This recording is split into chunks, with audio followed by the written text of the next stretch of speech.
जय हिंद, वंदे मातरम। साथियों, आप सभी का स्वागत है समाधान स्टडी यूट्यूब चैनल में।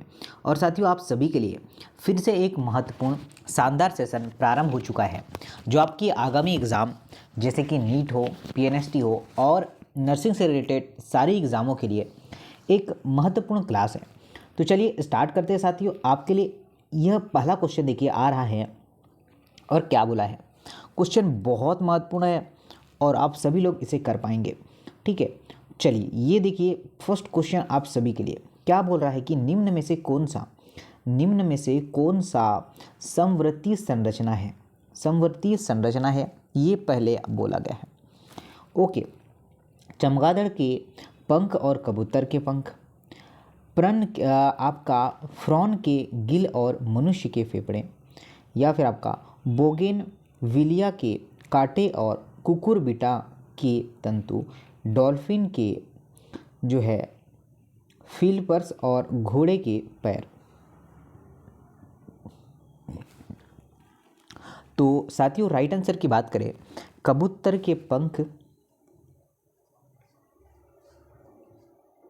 क्या होगा, कबूतर के पंख चमगादड़ के पंख समरूप होते हैं। तो जो आपका राइट आंसर होगा, क्या ऑप्शन नंबर जो है ए आप सभी लोगों ने कर पाया है क्या? ठीक है, क्या होगा, राइट आंसर होगा ऑप्शन नंबर ए, और आप सभी साथियों ने कर पाया होगा। उसी तरीके से नेक्स्ट क्वेश्चन पर आते हैं। क्या बोला गया है, डार्विन के मतानुसार जैव विकास का कारण है अंतर जातीय प्रतिस्पर्धा, अंतरा जातीय प्रतिस्पर्धा, परस्पर संबंधित आपका जाति में प्रतिस्पर्धा, या प्रभावियों जो है दखलकारी जातियों की उपस्थिति में एक जाति में ह्रास जो है खाद्य क्षमता। क्या होगा, तो डार्विन के अनुसार, ठीक है, किसके अनुसार, जो डार्विन है इसके अनुसार क्या होगा, अंतरजातीय प्रतिस्पर्धा के कारण ही जैव विकास होता है। तो साथियों, आप सभी लोग नोट करिएगा, आपका जो है अंतर जातीय प्रतिस्पर्धा बिल्कुल करेक्ट आंसर होगा। और अंतर जातीय या फिर आपका अंतर जातीय प्रतिस्पर्धा समान जातियों के बीच में क्या होती है, जो है सीमित मानक मात्रा खाद्य जो है पदार्थ और आवास प्रजनन, इन सभी के लिए क्या होती है, उपयोगी होती है। ओके, चलिए नेक्स्ट क्वेश्चन पर बढ़ते हैं। नेक्स्ट क्वेश्चन है साथियों, क्या है कि ऑक्टोपस के नेत्र तथा बिल्ली के नेत्र की संरचना का स्वरूप अलग अलग है, फिर भी वे समान कार्य करते हैं, क्यों? यह उदाहरण आपको बताना है।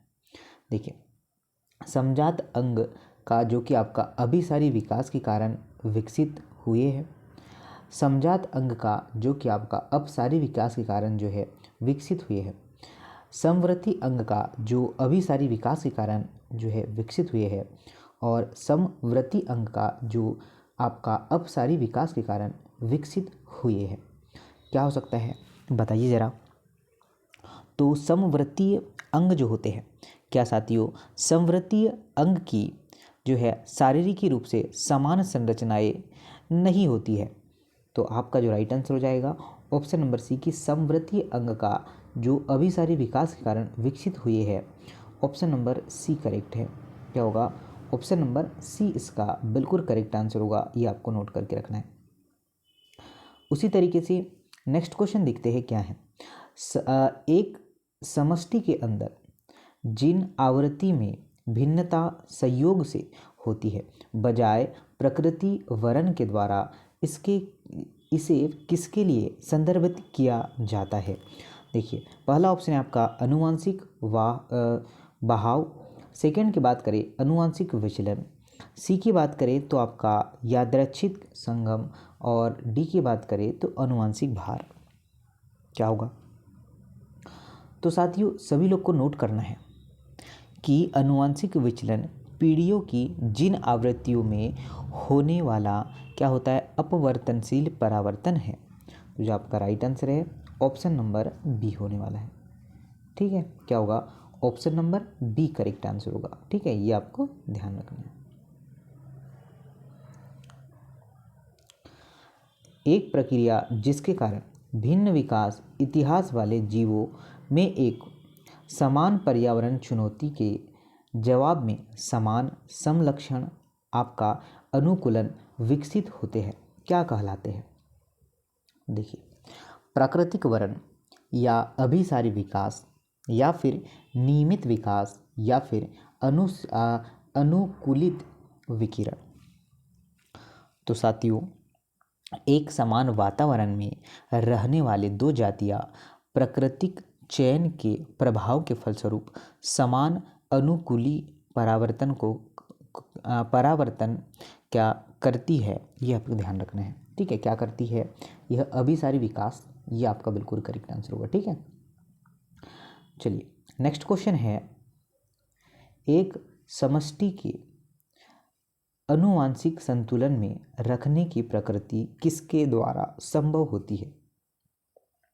याच्छादित संगम द्वारा, प्रवास के अभाव द्वारा, या फिर उत्परावर्तन के जो है प्रभाव द्वारा, या फिर याच्छादित संगम के अभाव द्वारा? क्या होगा बताइए जरा। तो हॉर्डिंग बिन आपका विनबर्ग सिद्धांत के अनुसार किसके साथियों? नोट करिएगा, आपका हार्डिंग विनबर्ग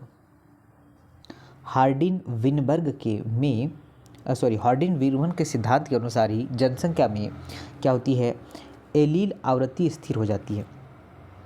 तो आपका जो करेक्ट आंसर है वो ऑप्शन नंबर डी की याच्छादित संगम के जो है अभाव द्वारा।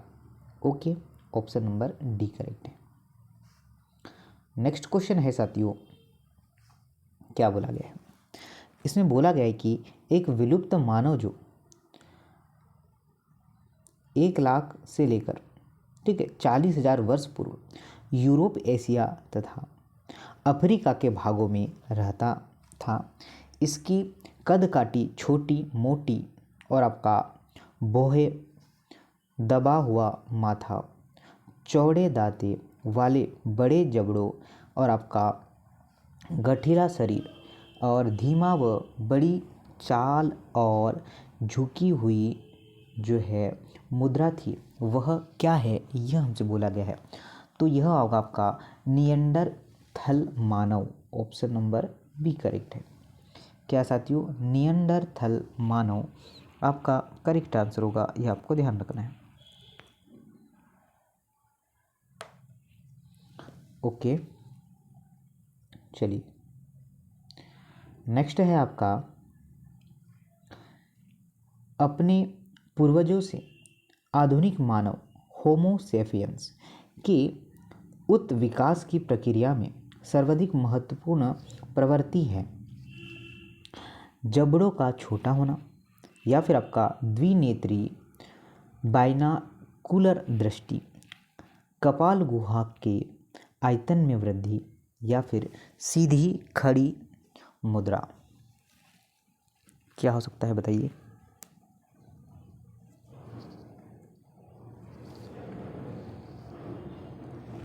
तो साथियों देखिए, आधुनिक मानव मतलब होमो सेपियंस की सर्वाधिक विकसित मानव है और कपाल गुहा में यह आयतन में वृद्धि पूर्वजों से ही क्या होती है? आधुनिक मानव के विकास की जो है प्रक्रिया में सर्वाधिक महत्वपूर्ण प्रवृत्ति होती है। तो साथियों, आप सभी ने जो राइट आंसर किया होगा क्या? ऑप्शन नंबर सी, कपाल गुहा के आयतन में वृद्धि, ऑप्शन नंबर सी करेक्ट है। नेक्स्ट क्वेश्चन पर आते हैं, देखिए क्या बोला गया है। नेक्स्ट क्वेश्चन है कि आपका निम्न विकल्पों में से कौन अभिसारी उद्विकास तथा अपसारी उद्विकास के सही उदाहरणों को प्रदर्शित करता है? ओके, अब देखिए ऑप्शन सुनिएगा क्या क्या है। ऑक्टोपस तथा स्तनधारियों, कशेरुकियों के अग्रपादों की स्थिति। जी हाँ साथियों, आपका जो राइट आंसर है ऑप्शन नंबर ए ही होगा कि ऑक्टोपस तथा स्तनधारियों और कशेरुकियों के अग्रपादों की जो है उपस्थिति। ठीक है, देखिए नेक्स्ट पर आते हैं। नेक्स्ट देखते हैं क्या है। नेक्स्ट में बोला गया है कि किसी दिए गए क्षेत्र में एक बिंदु से भिन्न जातियों का उद्विकास प्रारंभ होकर उनके अन्य भूभागों क्षेत्रों तक प्रसारित होना कहलाता है। अनुकूलित विकिरण, प्राकृतिक चयन या फिर आपका प्रवास या फिर अपसारी जैव विकास क्या होगा। तो साथियों किसी निश्चित भौतिक क्षेत्र में एक बिंदु से जो है जंतुओं अथवा पादपों में एक जाति से भिन्न जातियों के विकास तथा अनेक अन्य भौतिक क्षेत्रों में फैलने की जो है प्रक्रम क्या होती है, अनुकूलन विकिरण कहलाती है। तो जो आपका राइट आंसर होगा वो होगा आपका अनुकूलन विकिरण। क्या होगा, अनुकूलन विकिरण, अनुकूली विकिरण। ठीक है, देखिए नेक्स्ट पर आते हैं। नेक्स्ट है आपका होमोसोपियंस की बात यहाँ पर करेंगे। ठीक है,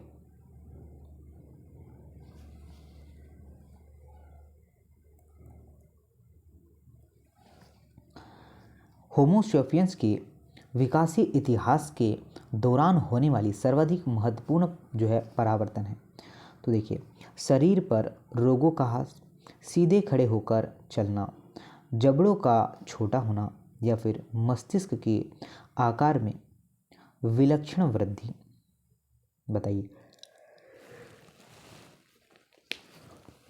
तो साथियों कपाल का गोल तथा बड़ा होना अर्थात मस्तिष्क के आकार में क्रमी वृद्धि, मस्तिष्क के आकार में कमी वृद्धि, ये आपका डी आंसर करेक्ट होगा। क्या होगा साथियों, डी आंसर आपका करेक्ट होगा, ये आप लोगों को ध्यान रखना है। चलिए नेक्स्ट पर आते हैं। डार्विन की पिच एक अच्छा उदाहरण है। डार्विन की पिच एक अच्छा उदाहरण है। अब देखिए यहाँ पर औद्योगिक मिलेनीकरण का, संयोजी कड़ी का, अनुकूली जो है विकिरण का या फिर अभिसारी जैव विकास का। बताइए। ओके, तो साथियों आप सभी जानते हैं, ठीक है, आपका जो करेक्ट आंसर हो जाएगा वो हो जाएगा आपका अनुकूली विकिरण का। किसका है साथियों, अनुकूली विकिरण का है, ये आपको ध्यान रखना है। ठीक है, चलिए बहुत बढ़िया, आप सभी लोगों ने बहुत बढ़िया और बहुत ही शानदार आंसर किया है। चलिए नेक्स्ट की ओर बढ़ते हैं। सभी साथी ध्यान रखिएगा, बहुत ही बेटर, बहुत ही अच्छी और बहुत ही शानदार सी चीज़ें आपको मिल रही हैं। ओके,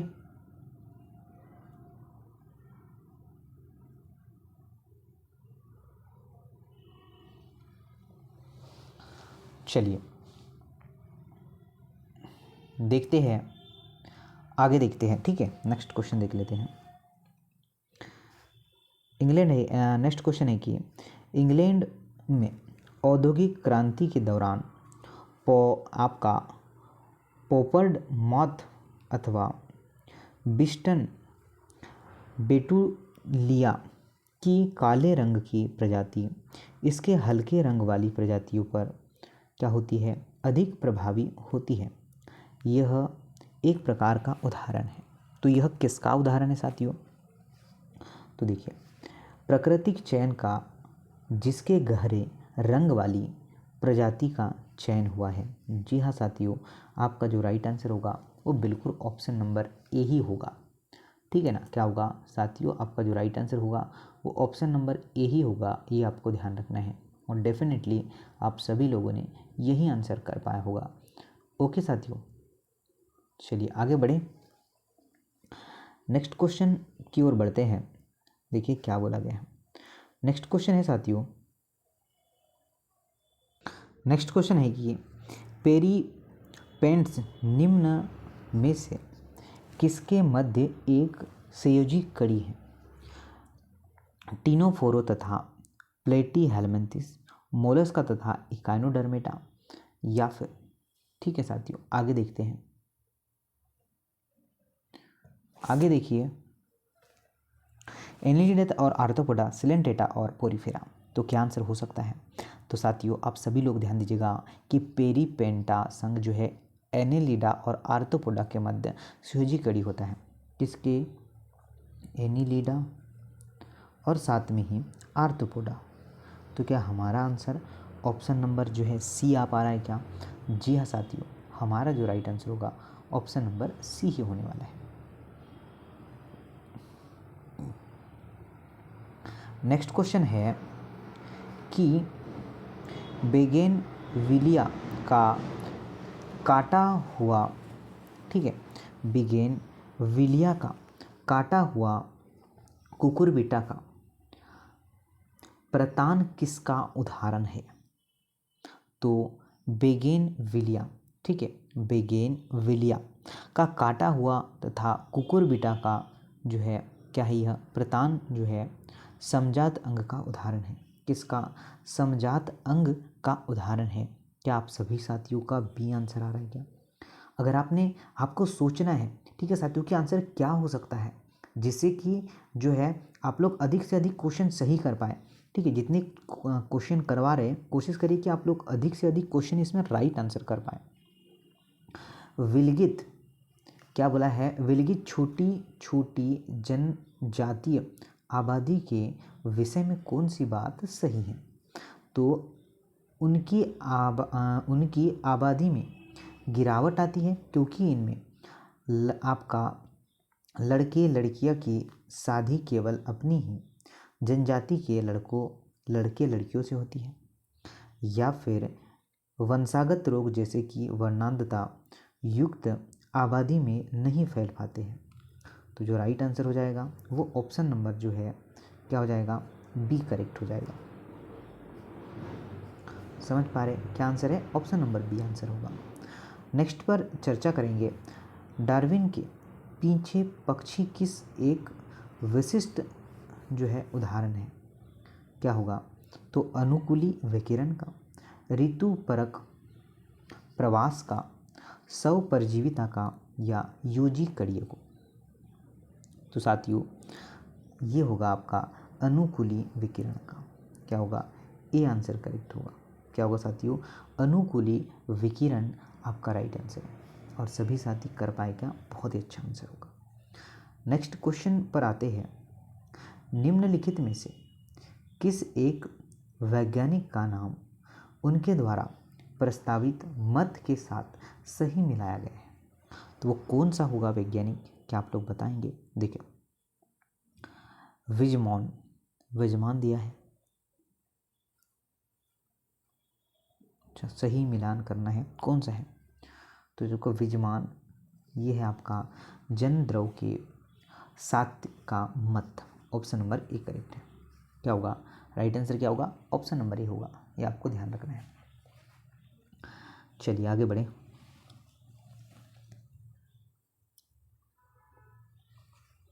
नेक्स्ट पर देखते हैं। नेक्स्ट है आपका, पक्षियों में पाए जाने वाली वह कौन सी एक विशेषता है जो उसकी सरीसृप पूर्वता का संकेत देती है?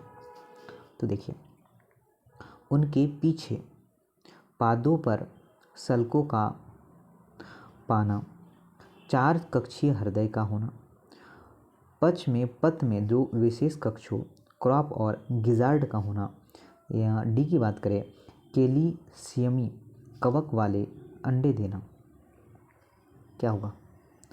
तो साथियों सभी को नोट करें कि पक्षियों में सरीसृप में समान प्रकार के अंडे पाए जाते हैं। तो जो आपका राइट आंसर होगा ऑप्शन नंबर जो है क्या हो जाएगा? डी हो जाएगा। समझ पा रहे? क्या आपका आंसर है कैल्शियमी कवच वाले अंडे देता है। ओके, नेक्स्ट है आपका कि अनुकूली विकिरण का अर्थ है भौगोलिक पृथक्करण के कारण होने वाली अनुकूलन, एक समान पूर्वज से विभिन्न स्पीशीज का विकास, किसी स्पीशीज के सदस्यों का विशिष्ट भौगोलिक क्षेत्रों में प्रवास या किसी एक जो है व्यक्ति की विभिन्न पर्यावरण के लिए अनुकूलन क्षमता क्या है। तो साथियों सभी नोट करिएगा, ऑप्शन नंबर बी की एक समान पूर्वज से विभिन्न स्पीशीज का विकास क्या है, ऑप्शन नंबर बी करेक्ट है। क्या होगा, ऑप्शन नंबर बी बिल्कुल करेक्ट है। ठीक है साथियों, सभी ने कर पाया है, बहुत ही अच्छा, बहुत ही बेहतर आंसर है। नेक्स्ट की बात करें, क्या है, निम्न में से कौन सा एक कथन सही है, कौन सा एक कथन सही है।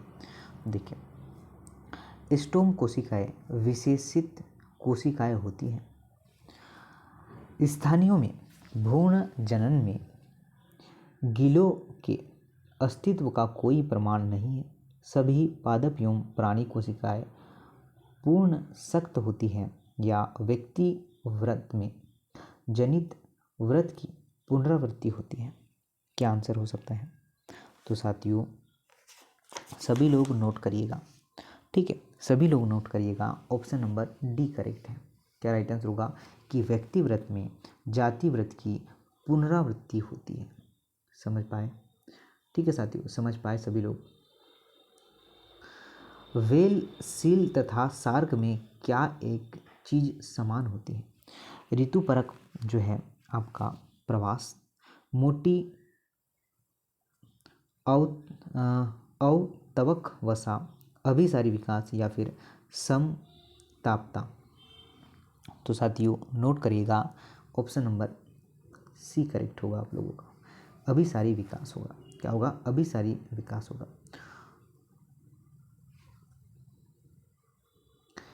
गैलापेगोस द्वीप समूह के पीछे पक्षी किस एक के पक्ष में जो है प्रमाण प्रस्तुत करते हैं।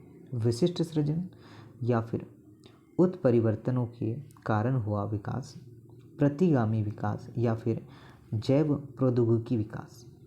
क्या होगा, तो आपका जो राइट आंसर होगा वो होगा जैव जो है भौगोलिक विकास। क्या होगा, जैव भौगोलिक विकास। ठीक है, नेक्स्ट देखते हैं। नेक्स्ट है साथियों कि निम्न में से सही कथन का चुनाव करना है। डार्विनियम विभिन्नताएं छोटी और दिशाहीन होती है। योग्यता अनुकूलन क्षमता का अंतिम परिणाम होती है और प्रकृति द्वारा क्या होती है, चयनित होती है। केवल वेलों तथा जो है ऊँटों को छोड़कर सभी स्तनियों में 7 ग्रीवा कशेरुक होते हैं। और डी की बात करें तो उत्परिवर्तन या आच्छादित तथा दिशात्मक होते हैं। क्या आंसर होगा, तो साथियों आपका जो राइट आंसर होगा ऑप्शन नंबर बी साथियों, योग्यता अनुकूलन क्षमता का अंतिम परिणाम होती है और प्रकृति द्वारा क्या होती है, यह चयनित हो जाती है। तो ऑप्शन नंबर बी करेक्ट है। ठीक है, नेक्स्ट देखते हैं।